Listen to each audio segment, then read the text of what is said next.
அடுத்த ஆண்டு சட்டப்பேரவை தேர்தலில் திமுகவிடம் கூடுதல் தொகுதிகளை கேட்க முடிவு செய்திருப்பதாக கூறியுள்ள மார்க்சிஸ்ட் கம்யூனிஸ்ட் கட்சி மாநில செயலாளர் சண்முகம், எந்தெந்த தொகுதிகள் வேண்டும் என்பதை பேச்சுவார்த்தையில் இறுதி செய்வோம் என திட்டவட்டமாக தெரிவித்துள்ளார்.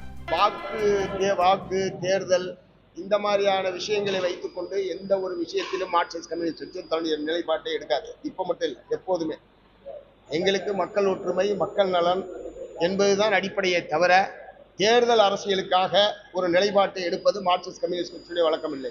கூடுதல் தொகுதியில் போட்டியிட கடந்த 2021 பேரவைத் தேர்தலில் போட்டியிட்டதை விட கூடுதலான தொகுதியில் போட்டியிட வேண்டும் என்று எங்களுடைய மாநில குழு உள்ளது. மற்றதை பேச்சுவார்த்தை நாங்கள் முன்னுரிமை தொகுதிகள் தீர்மானிச்சோம். அது நிறைய தொகுதிகளை தீர்மானிச்சிருக்கோம் சார். சிட்டிங் சீட்டு 2 உறுதி. கீழ்வேலூர், கந்தரவக்கோட்டை 2 சிட்டிங் சீட் என்கிற முறையில் அது நாங்கள் உறுதியாக பெறுவோம். மற்ற தொகுதிகள் ஏன்னா பல கட்சிகள் இருக்கக்கூடிய நிலையில அது ஆன் தி டேபிள் தான் முடிவு பண்ண முடியும். இப்போ நாங்கள் கேட்குற தொகுதியை கிடைக்கின்றதுக்கு எந்த உத்தரவாதமும் கிடையாது. அதையே வேறு பல கட்சிகள் கேட்கலாம். எப்போதுமே பேச்சுவார்த்தையில தான் அது இறுதியாகும்.